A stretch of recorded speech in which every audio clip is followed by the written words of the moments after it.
This is Talk Business and Politics with Roby Brock. Welcome to today's Talk Business and Politics Daily. I'm Roby Brock, joined by John Brummett of the Arkansas Democrat-Gazette. Good to see you. Good to be here A again. restful weekend. Was it? Yeah, for it you? was. For you, too. You built a deck? You didn't do anything You built a terribly deck? stressful this weekend. I had to venture out in the horrible heat Saturday afternoon and go to the Capitol Hotel and sit for 15 minutes with the governor of Montana and interview him. Yeah. Which How will was be that? tomorrow's column. All right. Give me just a small sneak preview. Briefly. Yes. Okay, very briefly. I don't, very brief, because I want people to read the column. So do I. You think I don't? What do you think? I'm going to recite the whole thing? Or I'm taking too much time on it. In 2016, Steve Bullock, Democratic governor of Montana, won by 4 percentage points over a lavishly funded Republican. At the same time, Donald Trump was carrying Montana with by 21 points. The point is, he perhaps offers to the Democratic Party an approach that, rather than ridicule those 20% to 25% of Montana voters who voted for me and Trump, how about on the national level we find a message that can appeal and make it reach out to them and connect with them in the way I could on the state level? That's his calling card. Read about it tomorrow. All right. And that's something we kind of talked about a little bit last week on the program, about how you've got the Democratic Socialist on the far end of left end of a spectrum there that are gaining some traction among the Democratic Party, and then you still have this conservative Democrat centrist kind of message here. But we'll read the column. We'll talk about it next week. How about that? Perhaps if it resonates with you, as I speculate it will. Well, let's run through a little bit. The Democratic Party. You were there at the Democratic Party Just of briefly, Arkansas long just enough, for that. just long enough to interview for that you. meeting there. So, but the Democrats officially declared their nominees. The Republicans had done this about 2 weeks ago. Let's run through a couple of the quick races here. I just want a quick hit from you on some of this, right? So we'll start with the Congressional District 4 and work our way backwards. Hayden Schammel versus Bruce Westerman. She's got odds against her. She hasn't raised a lot of money. She doesn't have a lot of name ID. It is a conservative district. It's a big, sprawling district. Still, how do you assess her as a candidate and Westerman as a candidate?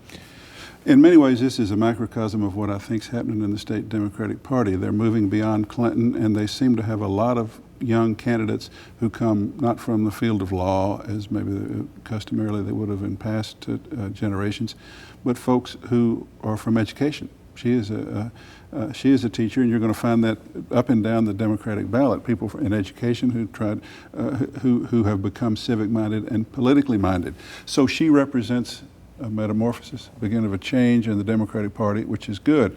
The 4th district is gone to Democrats, most likely, and Westerman is very conservative. And he's a little to the right of House leadership even. He will vote at times against some of the House leadership, Paul Ryan's agenda. Oh yeah. And there's plenty of Republicans who are that far to the right, as was Westerman. And if you remember, in the state legislature, where he was highly regarded for his intelligence and competence, he was to the right of the Republican mainstream in the legislature, to the point of getting up and accusing Republicans who voted for Medicaid expansion, to be having sold their souls for 30 pieces of silver, or maybe so 30 or 40 pieces. I don't know how many. I think it was 40. So. Well, maybe it's 40. I think what's the. You're the Church of Christ at the table here. I'm a Methodist man. I may have backslid slightly on some of my commands. All right, 3rd Congressional District, Josh Mahoney versus Steve Womack. This is a highly concentrated Republican district. Josh Mahoney has a little bit of education in his background, single parent scholarship fund, not as a teacher, but as a nonprofit worker. Again, has made a very spirited effort here. The Indivisible group behind him, Mom's Demand behind him. Steve Womack, though, in leadership in the House, pretty solid for re-election. The 3rd district is traditionally the staunchest Republican area. It remains largely that. Among the state's congressional delegation, Republican members of Congress, Womack has achieved probably the greatest internal heights in the House leadership. He's strong. He's from Rogers. He's from Benton County. I mean, he's. But is the 3rd district a district that could it's changing. shift Well, I was getting eventually? ready to go there. Okay. There's a lot going on up there. Yeah. My joke is you can't have a world-class art museum as they now have in Bentonville without a bunch of liberal thinkers coming around. And there's so much growth up there. A lot of it is suburban, moderate growth, which is a different kind of Republicanism, if it's Republicanism at all. It is slowly changing. And if you remember Tom Cotton's town hall meeting on health care, when the indivisible groups up there organized and turned out, it was a national spectacle. The resistance, they cut in. The resistance from people in Northwest Arkansas to the Trump administration and Cotton on health care. There's something going on up there. And it'd be interesting to see it quantified in this election because Josh Mahoney's working hard. And the last time I talked to him, it was all going to be about health care, the health care vote, which was what that indivisible uprising was all about in terms of that Tom Cotton meeting. So no real solid prospect of a Democratic gain, but something to watch, to quantify. The results will be something to There is, comparing it to recent elections, because there's something percolating there. And Josh Mahoney will be on our daily show a little bit later on this week too. Clark Tucker in the 2nd District versus French Hill. This is the one to watch. It's the one. There has been some movement in this race, at least from national pundits, that this has moved from likely Republican to lean Republican. Still an uphill battle for Clark Tucker, but it does seem to be moving in his direction in terms of momentum, but it's not there yet. Most interesting race. It was when Clark Tucker entered the primary, it was a strong Republican by the Cook Political Report and other groups, Sabato and those. His mere entry and his prominence, his name, his prospect it was quickly moved to likely Republican even before he got the nomination. Now it's gone from likely Republican to lean Republican. These sound like minor gradations. They're not. I mean, it's like, he's likely Hill to win now. Well, we're leaning that Hill's going to win. This next gradation after that would be a toss-up. We're not there yet. But people tell me that I've had somebody who, and you had him on last week, somebody working in Hill's campaign I saw at a function who said, yeah, we know this is a serious race. They're taking it seriously. They're running and it was hard, interesting. raising It was interesting to me that Clark Tucker won the Democratic primary without a runoff and was all impressive, and he was all the rage. That was a great victory. And we don't vote again until November, but the very next week, French Hill was on TV trying to time to Nancy Pelosi, and a guy was standing at the intersection of Kavanaugh and Markham waving at rush hour a French Hill sign. I thought, and I think the point was they're thinking, this guy's likely to get ahead of us. Yeah. I mean, we don't let him own all the space. Yeah, he's getting all the attention right now. We need to get out there right now and stop that hemorrhage and put ourselves up there in the race. And then you've got Republican groups that are working on some negative ads. So we are close to having a national battleground race here. I think when Labor Day gets here and comes and goes, that race really starts to generate a lot more. About then is come out one of your polling. I got some polling in the mix there. All right, the 1st Congressional District, Chinton Desai versus Rick Crawford. Rick Crawford, quiet, under the radar, don't hear about him, doesn't try to raise his national profile on a regular basis. Chinton Desai has been working the district. Again, it's a big district. It's a long shot for Democrats. It's a lot like the 4th in terms of its territory and the fact that it has gone extremely Republican in a very short period of time. A place that used to be a big Democratic bastion. Two things. Desai is Teach for America. My theme that I mentioned. And I've had a few of these education-driven Democratic candidates say that they thought as young people when they came out of higher education with good grades, with prospects, they thought about law school, but they chose to go. They could do more good, they thought, formatively in education, and now they're moving into politics. But the 1st District, as recently as 15 years ago, was the most Democratic in the state. The transformation is remarkable there. It's now probably more than the 4th. We'll see if trade and tariffs, though, erode some of that Republican support, because that would be an area where we might see it more than anything. We'll see if a young candidate whose name is hard to pronounce and will have difficulty getting name recognition and has no money and no confidence or backing really from the National Party, if he can start making inroads. I met him over the weekend. Seems like a nice, energetic young man, so we'll see. That's right. All right. Okay, let's take a quick commercial break, come back and talk some national politics. Trump? Oh, yeah. And okay. Sarah Sanders, too. Oh, yeah. All right, everybody stick around. We'll be right back with John Brummett from the Arkansas Democrat-Gazette right after this. Arkansas Electric Cooperative Corporation provides electric energy across 2/3 of Arkansas. This is an exciting time in our energy history, with incredible progress being made in renewable energy and storage technologies. As our energy portfolio continues to diversify, we'll maintain an all-the-above strategy to provide reliable and affordable electricity. Ever since the first light bulbs were placed in our members' homes, the electric cooperatives have been the solutions provider for our members, and we want to continue that well into the future. Each day, the promise of our nation begins again. Arkansas and America, moving forward. I help make that promise a reality. It's not for everyone, but people everywhere depend on us. Oh, I love you too, sweetie. Trucking delivers, or everything stops. And that's what drives me. I did.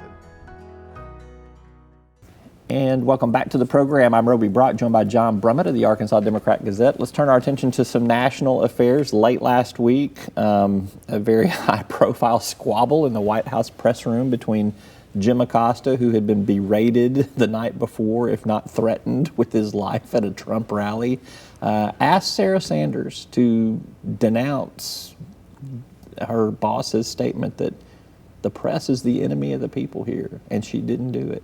Has this been blown way out of proportion, do you think? Yes. I mean, I know the thing that my natural readership base, the people who are centrist to center-left views, get mad at me about, is that I'm not as outraged by Sarah Huckabee Sanders as they think I ought to be. Look, she's working for the wrong guy. I'll never forgive her for that. However, she does work for him. She is his press secretary, and for this what's his name, Acosta, the CNN guy, to ask her, when everybody knows she has a constituency of one for this president. He's watching right now. Her job is to say what he wants her to say. And he expects her to stand there and disagree with him. Yep. Even if she does, she like can't. His daughter had done earlier in the day, Ivanka Trump. Well, Ivanka is not dependent on her salary for him. Yep. Ivanka can't get fired. You know, she's still his daughter. I just thought, come on. And I read that some of the other reporters in the press briefing room, as Acosta asked this, were rolling their eyes like, really? I mean, it's not like he's wrong to ask that, but it's wrong to reasonably expect Sarah Huckabee to just say, oh no, the president's wrong on that. You all are sweet people, and I love you, and you're important. No, it's not going to happen, and it's sort of unfair to ask. But more to the point, yesterday on Meet the Press, Chuck Todd cited a fresher tweet from Trump in which he said, not only are they the enemy of the people, they start wars, and they're irresponsible, and they're dangerous, meaning the media. And he says to his guest, Missouri Republican Senator Roy Blunt, do you disavow that? Roy Blunt would not. He simply wouldn't. He said, well, those aren't my words, and I run into a lot of reporters at the Capitol who are very nice people trying to do a good job. But the president feels that he's been wronged by some things that have been said, and those things certainly play well at his rallies. What war did you start? I've not started any. I've started some trouble, but I haven't started. I mean, I've been at this for some minor conflicts, but nothing that rises to the level of war. Let me tell you, and I have written about politics for a long time. And everyone I've written about, and certainly every president and every governor, they don't like the coverage that they get. And that they don't think the press is emphasizing the right things. It's not that necessarily they think it's false or fake, as Trump has taken it to a new level in rhetoric, but they're thinking, why did you pick that out for the lead of your article? Why is that the headline? Mm-hmm. I also said this. They all do it, and they get exasperated. It's just, it's Frank White. And the people who get the most exasperated by it tend to come from the business community because they never encountered that kind of thing publicly, public pushback. When Bill Clinton ran for president in 1992, and every national political reporter in the country came here to do pieces on him, and nearly all of them talked to me. And so I gave these on-the-record interviews to the great political reporters of our country. Most of the time when I read the article, I thought, why did you pick that quote? I said some more relevant stuff over here, right. And you picked out a little piece of it to further your narrative. So I was experiencing it too. Mm. It's just part of the process. I remember I cut my teeth in Governor Jim Guy Tucker's press office under the tutelage of Max Parker at the time. You know Max and remember Max, and she could chew up nails and spit them back out. And so I would come in there as the deputy press secretary and say, this article is not fair. And she'd say, tell me what's not accurate about it. Yeah. And I would read the first sentence and she'd go, that's not inaccurate. I'd read the second sentence and she'd say, that's not inaccurate. And then there's the third one and she'd go, I got that's so not many inaccurate stories. either. And you don't know, have time for my stories, but I mean, it's just like Frank White comes out at a news conference. This is just an example that runs through my mind. He's got something on a Friday afternoon that he announces. He thinks, and his staff thinks, this will be the news. Then he takes Q&A. Then it comes out that in private, without a public ceremony, he had signed the Creation Science Bill, which had come down to his office the day before. And the late Bill Simmons of the then Associated Press, later the Democrat Gazette, said, did you even have time to read it before you signed it? And Frank White said, I read most of it, and the parts I didn't, my staff briefed me on. You mean you didn't read the bill? Okay.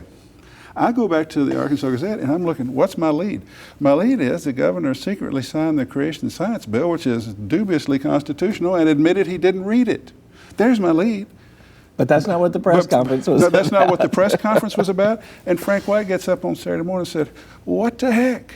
You know? I mean, I thought I was talking about something else. Trump experiences that no more than anybody else. I mean, that's just what Trump is experiencing. But he has taken the combativeness to an entirely new and dangerous level to attack the institution of the media because they don't take your dictation the way you think that they ought to. Mm-hmm. And the press must never take dictation. Don't get me started preaching. Okay. All right. Preacher John Brummett. All right. We've talked some biblical verses in here. Yeah, got them now wrong. You've been preaching and all kinds of stuff. How many pieces of silver? 20? I don't know. I don't know. John Brummett with the Arkansas Democrat Gazette is going to go pull his Holy Bible off the shelf when you get back home, I predict. I'm going to find out. You are, aren't you? Or maybe I'll do a Google search. Thank you for being here. My pleasure. Thanks for having me. All right. Thank you for tuning in. That's all for today's program. I'm Roby Brock. We'll see you next time.